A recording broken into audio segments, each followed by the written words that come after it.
ഇതെന്തോ സാധനം? എന്തായാലും നിങ്ങണ്ട നിങ്ങടെ തന്നെ. ഇതാണ് നിങ്ങളാണ് ഇവിടെ കൊണ്ടിട്ടത്? ഇതിട്ടത് കാര്യം ഇവിടെ മൊത്തം വെള്ളവും ബ്ലോക്കായി അറിയാമോ? ഇതെന്തോ സാധനം തോന്നുന്നത്? എന്തായാലും നിങ്ങൾക്ക് എന്തെങ്കിലും താ. അതെ കൊച്ചേ, ഞാൻ ഇവിടുത്തെ നോക്കൂത്തല്ല, ഇവിടുത്തെ കാര്യസ്ഥനാണ്. ഇവിടെ എന്ത് നടന്നാലും അതിന്റെ ഉത്തരവാദിത്തം എനിക്കാണ്. എന്തായാലും ഇതിന്റെ ഉത്തരവാദിത്തം താങ്കൾക്ക് ഉണ്ടാവില്ല. എന്റെ പൈസ ഇങ്ങടെ. പൈസ? ഇത്രയും പൈസ നിനക്ക് എവിടെ നിന്ന് കിട്ടി? അതെ, ഇവിടെ ഡീസന്റ് ആയിട്ട് താമസിക്കുന്ന ആൾക്കാർ താമസിക്കുന്നതാണ്. അല്ല നിന്നെ പോലെ കള്ളക്കടത്തുകാരും കൊള്ളക്കാരികളും താമസിക്കുന്ന സ്ഥലമല്ല കേട്ടാ. ഞാനപ്പോ അത്തരക്കാരിയാന്ന് തനിക്കറിയാലോ. എന്റെ സാധനങ്ങൾ അതിന് കണ്ടപ്പോഴാ മനസ്സിലായി. എന്റെ സ്വഭാവം വളരെ മോശം താന്നെ പറഞ്ഞു. എന്റെ സാധനങ്ങൾ എടുത്തേ. എന്തായിരുന്നാലും ഈ പൈസ നിനക്ക് തരാൻ പോണില്ല. ഞാൻ പോലീസിനെ ഏൽപ്പിക്കും. എന്റെ സ്വഭാവം എന്റെ സാധനം നിന്റെ സ്വഭാവം വരാ പക്ഷേ നീ വന്ന അന്നല്ല എനിക്ക് മനസ്സിലായി. ഞാൻ തരില്ല പൈസ, പോലീസിൽ ഏൽപ്പിക്കാവുള്ളൂ.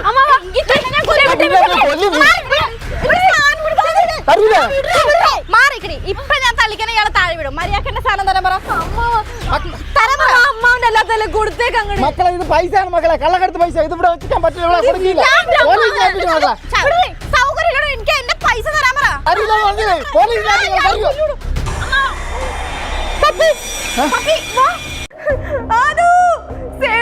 അല്ലെങ്കിൽ കൊള്ളക്കാരിപ്പ എന്നെ കൊല്ലു. മാറ്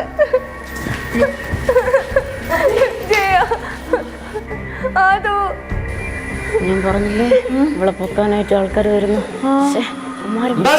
മാസ്ക് വെച്ചേക്കുന്നല്ലേ ഇതൊക്കെ കവർ ചെയ്യായിരുന്നു. ഓ എന്റെ പൊന്നു സെലിനെ ആനക്കാര്യത്തിന്റെ ഇടയിലാണ് അവളുടെ ചേനക്കാര്യം ഉണ്ടായിരിക്കും. അല്ല നീ എന്തിനു ടെൻഷൻ അടിക്കുന്നത്? ഇതുവരെ നമ്മളെന്ത് ബന്ധം? കൂളായിട്ടിരിക്കും. പൊന്നു മോളെ നീ എന്തോന്ന് പറയണത്? ഇതുമായിട്ട് ഒരു ബന്ധമില്ലെങ്കിൽ നമ്മളെ വീട്ടിലല്ലേ നടക്കണേ. അപ്പൊ നമുക്ക് ബന്ധം ആവൂലേ എന്ന് പറഞ്ഞാൽ നമ്മളെന്തിനാ ഇടപെടണം? നിങ്ങൾ അവിടെ വാചകം അടിച്ചുകൊണ്ടിരിക്കാതെ എന്നെ ഒന്നൊന്ന് രക്ഷിക്കാൻ നോക്ക്. ഫ്യൂച്ചറിലുള്ളൊരു സയന്റിസ്റ്റിനെ നിങ്ങൾ കൊലയ്ക്ക് കൊടുക്കുന്നത്. ഞാനെങ്ങാനും മരിച്ചുപോയ പല പല കണ്ടുപിടുത്തങ്ങളും ഇവിടെ അവസാനിക്കും. അയ്യോ പപ്പി, ഇതുമായിട്ട് ഞങ്ങൾക്ക് ഒരു ബന്ധവുമില്ല. പിന്നെ ആകെ ബന്ധമുള്ള നിന്റെ ഈ ഫ്രണ്ടില്ലേ ഭൂലന്തരി, ഇവളാണ്. സോ ഇവളെടുത്ത് രക്ഷിക്കാൻ പറ കേട്ടാ. അതോ സേമി നിന്റെ ആ ഗണ്ണില്ലേ അതെടുത്ത് ഇവന്മാരെല്ലാം ഷൂട്ട് ചെയ്യും. എടാ പപ്പി, അത് ആക്ച്വലി എന്റെ ഉണ്ട തീർന്നു പോയി. പിന്നെ അതൊരു ഷോ ഗണ്ണോ? എന്റെ കാര്യം അനിയന്മാരെ, എന്താണ് നിങ്ങളെ പ്രശ്നം? നിങ്ങൾക്ക് എന്താണ് വേണ്ടത്? ഞങ്ങൾക്ക് ഞങ്ങളെ പൈസ വേണം ചേട്ടാ. പൈസ? എത്ര രൂപ? 1.5 ലക്ഷം. വെറും 1.5 ലക്ഷം രൂപ? ദേ നിൽക്കണേ, ഇവിടെ കണ്ടോ?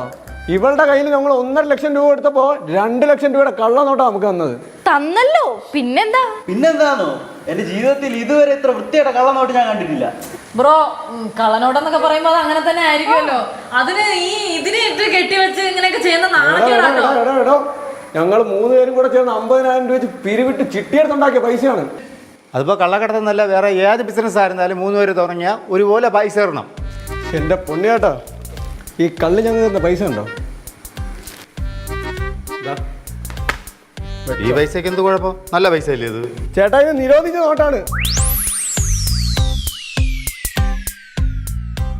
അത് പിന്നെ അവർക്കൊരു ചെറിയൊരു അബദ്ധം, അത്രേ ഉള്ളൂ. ചെറിയൊരു അബദ്ധം.